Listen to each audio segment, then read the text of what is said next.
Isalikway ang mga kahadlo, kaya Diyos magatamang man kanako,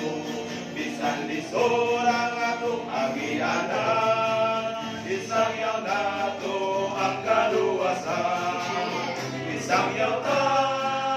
ang kaluwasan, sa katawan, sa kabukiran, suot-suot punta ang nalasangan, tabok-tabok punta ang kasapaan. Buhaton taon nagayon kini,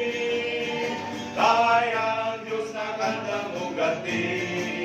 isang yaw ta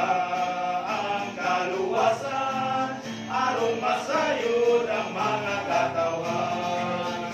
Ang pagsangyaw dunay kalistanan,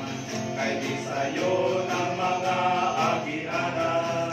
dunay dalang yaron kabatuan, usay dunay katunugan, kauhaw o kagutom sa dalan, kanunay nga atong matakamtaman, apan isang yawa ang kaluwasan, aros ang tubo ang akong matuman, isang yawa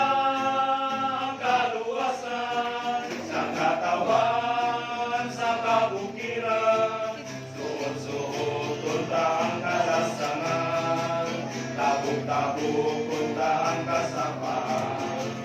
Buhaton ta ngayon kini, kaya ang Diyos na kandang uganti, isang yaw ta